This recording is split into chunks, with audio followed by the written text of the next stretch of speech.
and welcome to All About Boston. I'm Catherine O'Neill, and tonight I have two of my most favorite guests back on the set, and they are the two Toms, Tom Keaty and Tom Finneran. And your other guy, David Paleogas, couldn't come tonight because he's gotten famous, and he has to be available for the national media because he releases polls on Thursday night. Oh, okay. But we miss him. David's awesome. He awesome. is. He's always been a fun part whenever Tom and I get together with David, and with you, of course. It's a great delight. to see you guys again. Yeah. Thank you very much for coming Thanks on. for the invitation. I'm going to read a list of names, all right? Yeah, sure. Sandy Bagley, Janet Bayer, James DiTilio, Louis Alisa, Paul Gagario, Candy Glazer, Susan Kennedy, Mike Lake, James McGowan, Karen Payne, and Diane Sachs. Does that list mean anything to you boys?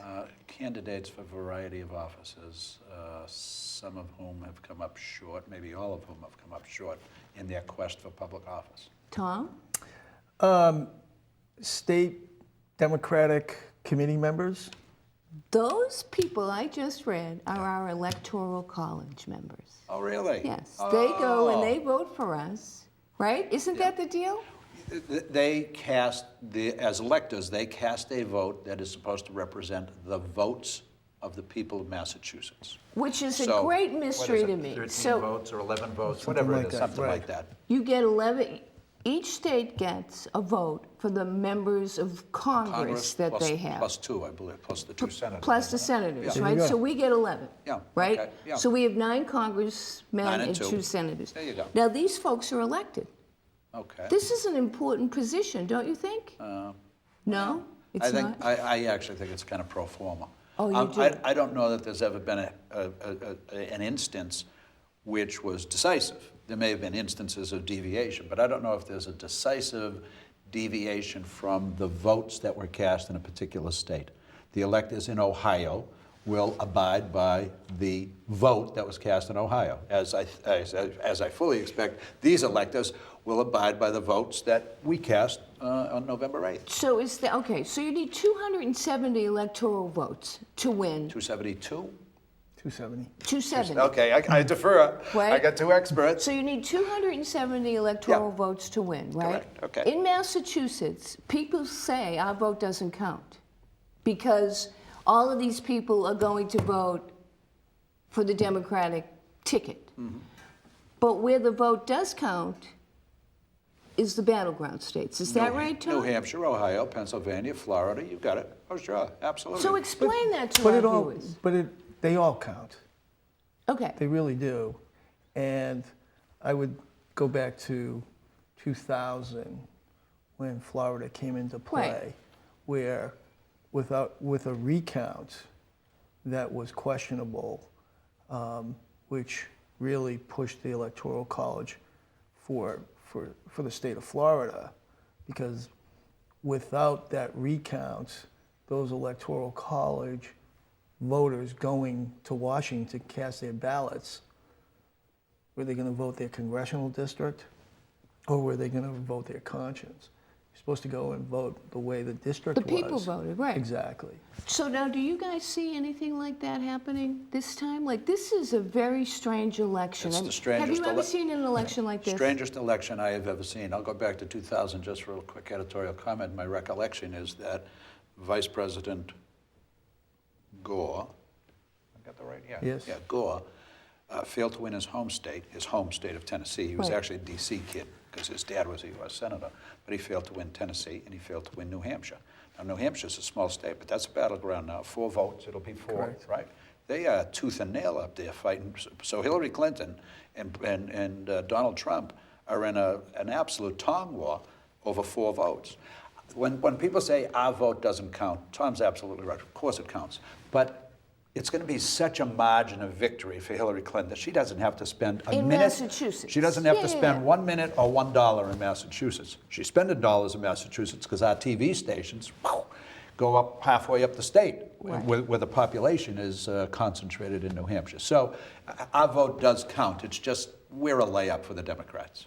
Do you think that this electoral college thing is going to come into play like it did in 2000? Like, I'm awful worried about It's that. possible. It's possible. I'm told that Florida is going to be a toss-up.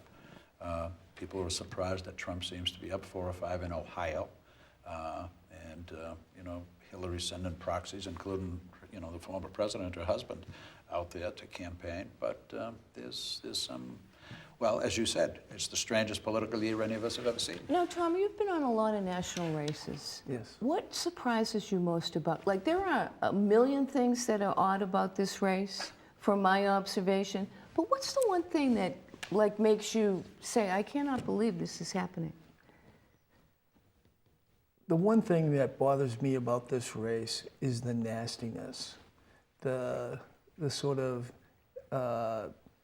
negative, personal remarks towards one another. You know, politics gets, you know, everybody's elbows go up. This one has been real nasty. And at the end of a campaign, how do you unite the country? You know, how do you unite if Hillary Clinton wins?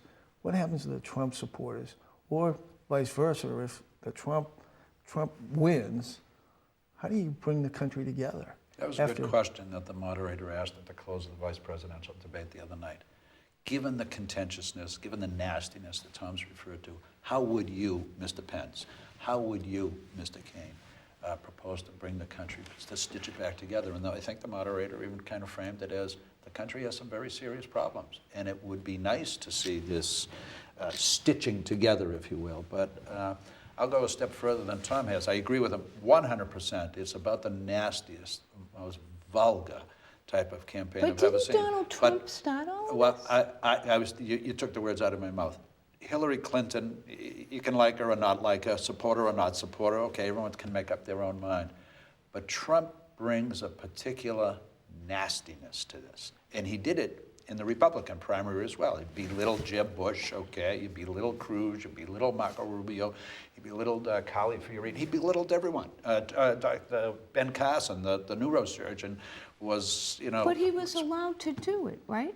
Did Well, you think that he doesn't. could I mean, he have been stopped how do by you anybody? curb him? How do you curb it? That's who he is. That's how he conducts himself. He's been doing reality TV for a long time, and that kind of edge. They look for an edge. It's almost like professional wrestling. A lot of it is staged. But I don't know it gets where him- I heard this, but No. Governor Dukakis put a helmet on, and Howard Dean screamed, and they were out of the race. Sure. And, you know, like, that didn't, Yeah. nothing like that stopped Trump. What was that about, Tom Keating? But do you I think that, you know, both the Howard Dean and Mike Dukakis, you know, helmet is just bad staff work. You know, you don't allow, you know, you don't put the governor in, you know, in a tank and have him drive around, and then, you know, I mean, the visual was just wrong.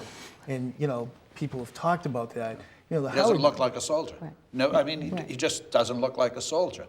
He looks more like a professor. And But it stopped them, though, right? It definitely halted. When Howard Dean screamed, oh yeah. it was over for him. right. But how, But when Howard, Trump is- Howard Dean was a bubble out there, and it was Kerry who kind of went Yeah. cruising by him, right? So Dean had Correct. come in, was expected to come in first because we had all the, at the time they weren't millennials, but it was just college kids, as it almost always is, really working and, you know, creating this aura of inevitability. Well, he came in either second or third, so first of all, it wasn't inevitable. Then he does this scream on TV, and people say, this guy's cuckoo. There's something wrong with this guy. And Kerry was able to present himself in a different form or a different fashion. I'll say this about Trump that I think Marco Rubio now understands, and virtually every other serious Republican candidate understands. He captured the anger of the American people about immigration. He captured it. He wasn't afraid of it. As a matter of fact, he doubled down on it, and then would double down again. And some of the things he said, you're kind of like, holy Well, that's what I cow, can't did believe. he really say He's that? been getting away with so much. But the Trump people would tell you, wait a minute, who's getting away with nonsense here? When you talk about comprehensive immigration reform and you've done nothing on it for 20 years. Nothing on it for 20 years. You have these sanctuary cities, which are essentially a defiance of the federal government. The federal government says, boom, boom, boom, this is the law, you follow the law. Sanctuary cities, I mean, Boston's one, Somerville's one, We're Cambridge not a is sanctuary one. city, are we? I think we are. Boston? I don't know. I don't think we are. I don't think we are. Okay, For s- I'll stand corrected. could I be thought Tommy, wrong. I thought Tommy Menino said, we're not cooperating with anything that they suggest, and I thought Marty Walsh continued that, but I could be wrong. No, I could be wrong But too. my point, the larger point I'd like to leave you with is this. There are dozens, if not a couple of hundred cities, San Francisco clearly is one, that won't do anything. It's almost literally like a local rebellion against the federal government. Well, how long can that last? And we saw So an you think example. that's what Trump's rise is all about, immigration? Do you think that that's what Early Trump- on it was. I think so. Early on, absolutely it was. But then it also, the media kept paying attention. If you talk to some of the former Jeb Bush campaign workers, they couldn't get any traction. On a daily basis, they'd be putting out press, Because Trump got advisors. ratings, He was right? good copy. He absolutely- You got it. You got it. He He got got ratings. And how many position papers do you want to read from Jeb Bush? Okay, I got 182 page position paper on the EPA. Oh, great. Boring, boring, boring. I got a 300-page position paper on education. Most people want to see a little theatrics, a little drama, a little show. Well, Trump is the walking circus. And it's crazy. So we can't stay on the presidential all night, but give me your predictions, guys. Tom Keaty, you first. What do you think's going to happen? Clinton. Clinton. Clinton. Oh, you do? I do. Yes, I do. Oh, okay. I'm not shocked if on election night or the day after it is Trump. It's not a shock to me. But Clinton, But you do think Clinton that should there's win a, this. as Clinton- they say today, a pathway to victory? Yeah, Yeah. yeah. Well, one of the places that you have to watch is they keep on talking about Ohio. They And, do keep on talking about Ohio. They keep talking about Ohio, but the state that fascinates me right now in the presidential is Georgia. Georgia, which has been red, Republican, 4 points are separating, Trump and Clinton right now. Yeah. Is Georgia becoming the new Ohio? And because 200,000 African Americans have left the state and headed south to the state of Georgia. And are they registered and will they come out to vote? And can Hillary Clinton excite the African American vote the way Barack Obama did? I mean, it's not just that he got like 98%. But he's out on President Obama is out on the stump for A little bit. Secretary Hillary Not the Clinton. way he was out on the stump for himself. And of course, his candidacy was historic. And so you could, it's But absolutely. just as hers is. Yeah, but Right? Yes, it is historic on the gender issue. Wait a minute. No, it's historic. No, I right. don't deny it. Yeah. But it doesn't have the same emotional appeal. Right. The African American vote was a huge thing, almost as big for white folks who wanted to somehow or other address and resolve this issue of racial tension, racial history, racial hostility. We are above that. That's what people wanted to demonstrate, and they did twice. I mean, Barack Obama does not become president solely on the efforts of the African American community that came out for him in waves about 98-2. That was his percentage there. That's kind of understandable because it was so historic for everybody. But Barack Obama does not become president unless white folks also said, I want to be a part of that. I want to be a part of that history. This is special history, unique history. Let's do it. And we did it. Okay, so Clinton and Clinton. We'll Yes. have you back here on election night. Make sure that we should have bet something. So, all right, let's jump to the Commonwealth of Massachusetts, Governor Charlie Baker. Yeah. He's in what I think is his first jam with the little bit of a scandal at DCR. It's DCR, right? Yeah, DCR. Yeah. Used to be the old MDC. Yeah, I'm like- Metropolitan District Commission, Department of Conservation and Resources, or something, Do you recreation. think, how do you think he's handling this? In case our viewers don't know, Governor Baker had some staff issues in the Department of Conservation and Recreation. He's handled it, in my opinion, he's handled it so decisively that it's not a scandal. Right. 2 or 3 people did silly things, and he said, guess what? He They're played gone. Donald Trump. You're fired. Boom. They're gone. They're gone. Now, I suppose Charlie would probably prefer that nothing like this ever happened, but it's very difficult. You're a mayor, you're a governor. You've got thousands of people who work in that workforce. You can't monitor their behavior. You want to set an example and articulate an expectation. When it's not met, you have to make a decision. It wasn't met. He made the decision. Guess what, people? We'll live Do you without agree with that? I absolutely agree with it. I think he's handled it well, and moving forward, I don't think it is a crisis any longer. Could have been if he didn't do anything. If he didn't do it, if he let it linger, if he let it fester without making Very a decision. decisive, you're right. That was a good word for it. But They just took their heads being off. decisive is the epitome of leadership. Right. It's not always going to be a popular decision, but you stood up and you made a decision. Bing. People respect it. So no problem for him? I don't No think so. Democrats in the wings waiting for him? No? I think it's early, that he's been riding, really an incredible popularity, very little bad press up until recently. But I think he's handled that well. But the Democrats have to figure out, get through the presidential, see who's staying, who's, if Hillary's successful, who's going into the administration. That's You know, another whole show. Of course. Oh, sure Who's- it is, yeah. The Globe had that poll recently talking about Joe Kennedy, Maura Healey, and the mayor. I just don't see those three people seriously looking at running for governor. Let's talk about the Massachusetts Democratic Party. Right now, the leader of the Mass Democratic Party has said that he's not running. Senator Tom McGee, correct. Correct, a man Yeah. that I don't know. Yeah. And now there's a race, and it's Sheriff Tompkins against Mr. Kerrigan. Is that correct? Steve Kerrigan, Yeah. correct. Yeah. And Gus Bickford, who was a former executive director of the party, and up until this couple of days ago, David O'Brien, a state party person who worked for Governor Patrick. And locally, our mayor, Mayor Walsh, has endorsed the sheriff, Steve Tompkins. Steve Tompkins, correct. So that's a pretty significant endorsement Sure for does. the mayor to do, don't you think? That's a Yes. big boost Yeah. to Steve Tompkins. It's a Big huge boost. endorsement. It's like unbelievable, Yeah. right? Yeah. And that was another, I thought, I love that Mayor Walsh does things like that. Like, I understand. it was yeah. just, Tompkins is the local guy. Yeah. It's I don't mean to make light of it. It's an easier call for the mayor to do that. Oh, gee, this is a Boston guy. I know him. I like him. I respect the work he's done at the sheriff's department.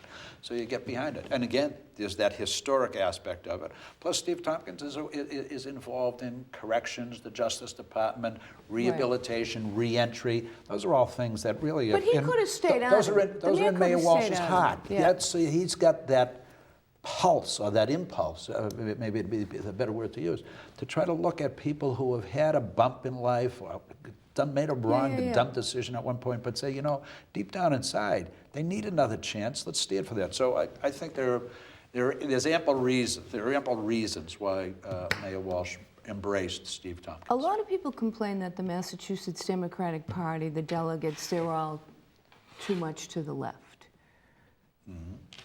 Do you feel like that, or? I do. Yeah. I do. I think economically. I don't think they look at business and industry and economic activity with any sense of appreciation. I think they look at it as something to be pillaged. But they're an important apparatus for our political, Well, in order to get on the ballot, yeah. on the Democratic ballot, not only do you have to get signatures, but you have to get 15%. 15%. You have to get 15%. And candidates spend an incredible amount of time beginning in January to get to that June convention, calling, visiting, coffee hours, just with, delegates that are going to that convention. And it's made up of various special interests. Activist groups. I'm not Yeah. being critical, but there aren't many mom and dads, with 2 or 3 kids and 2 or 3 jobs who have the time to go to caucuses in February. Well, Most it's people don't usually even 5 feet of snow, 5 feet of too, snow. right? Yeah, But yeah, to Tom's point, the activists and the special interest groups, however you want to characterize them, they have the motivation and they go and they control it. So you end up with a convention, if you will, of delegates who are, activists from different groups. And I always say, geez, where's Joe and Mary Jones from down the street? Their views should be represented here. I'm not sure that it always is. Sometimes it is, but not Well, we had not a all. lot of fine candidates last time that didn't make the ballot, like Joe Avalon and Avalone and several others that didn't make the 15% threshold. And there's some muscle politics that goes on. So if somebody's cruising high with the delegates, you think they're not twisting arms to deny Catherine O'Neill her 15%? I mean, you remember Congressman Donnelly. Brian Yeah. Donnelly used to go crazy about this. He said, the Democratic Party acts in the most undemocratic fashion I can imagine. It almost like you had to pass some vote of the Politburo. And it was crazy. It's not a democratic process sometimes. It doesn't appear that way. Okay, so then, all right, so we did federal, state, and now we're going local. Yeah. And we're going to do a little bit of a public service thing for Okay. question Well, 5. Tommy and I into public service. Okay. We've dedicated our lives to. So I didn't know. Question 5. On this show, twice, I said that there were only 4 questions on the ballot. And in Boston, that is absolutely not true. There are 5 questions on the ballot. Yep. And this is a very, very important question for our voters to know about. It's the Community Preservation Act. So let's explain to our viewers what the Community Preservation Act is. You go right Okay, at it. so- 1% property tax? That's right. So 1% surcharge. So right? if you own a home or property in Boston, the deal would be that you get a 1% surcharge on your taxes. So for the average homeowner, that would be $28.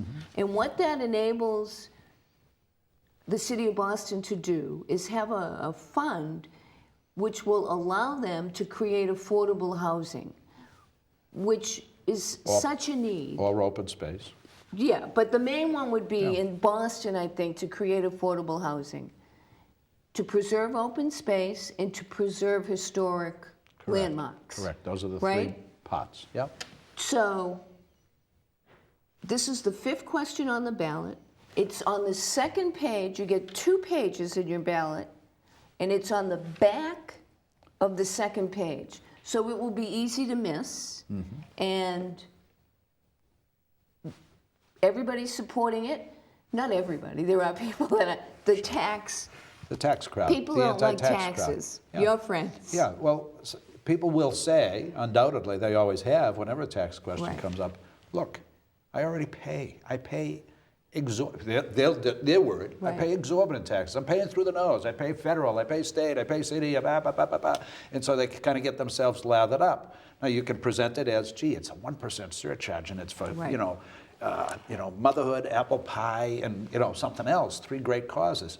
But still, there's always the resistance in the American people, even in Right, but Massachusetts. just say $28 though, and Okay. it would do a lot. And the state will match it, so it will be like, To a certain extent. well, you to a get certain matched. extent. Exactly. So it will be really a good pool of resources for the city of Boston to be able to use. So I'll give you a kind of an example. Okay, so there's an older couple that lives on Mother Julia I Road. knew you were going to say that. There's an older couple that lives on Mother Julia Road, and they worked and worked and worked and worked, and they're really in their latter years, and they're on fixed incomes. And they're not robust fixed incomes. They're on meager fixed incomes. But they like the house in which they raised their family. And, to have $50 available to go out to dinner once in a while would mean a lot to them. But gee, the assessment has gone up, so their surcharge isn't going to be 28, it's going to be 48. You're making me sad, Tom. Yeah, and they look and say, you know what?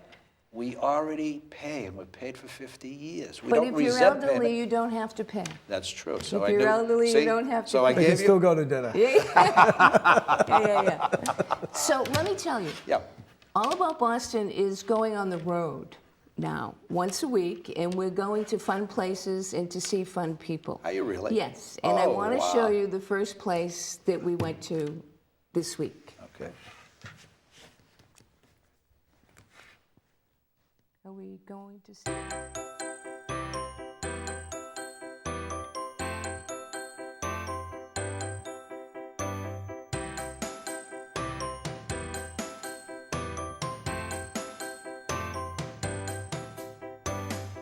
My name's Angela Ernst. I work here at Phillips Candy House in Dorchester, and these here are our cut up caramel apples.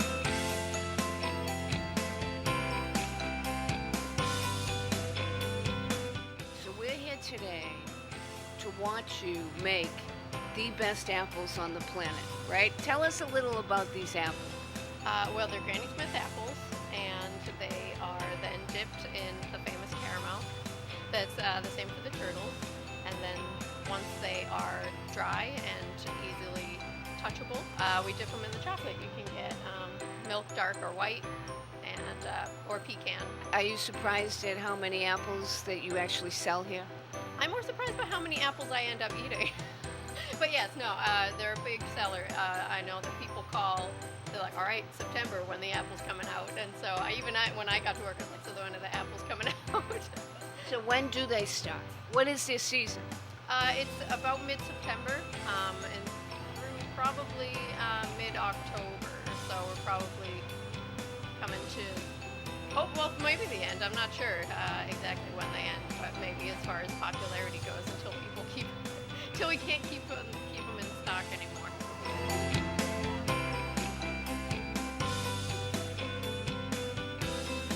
Tell our audience what being a chocolatier means. It's a lot of having to know where your chocolate is, temperature-wise, or else it won't work. If the chocolate's too hot or too cold, it won't set up, it won't be nice and crisp and breakable. It'll be soft and smushy and not great. So that's essentially a lot of what a chocolatier is, and never being very clean.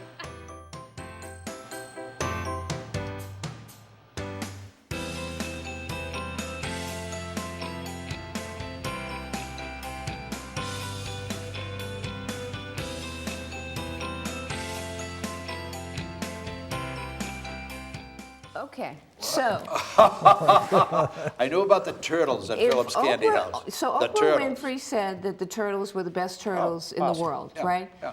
If she gets a hold of these apples, it's not going to be a good day. I understand. So, Colin, that was great work. Thank you very much. And an apple for everybody. Beautiful. Can you imagine? Thomas. Thank thank you, you. Phillips Candy House.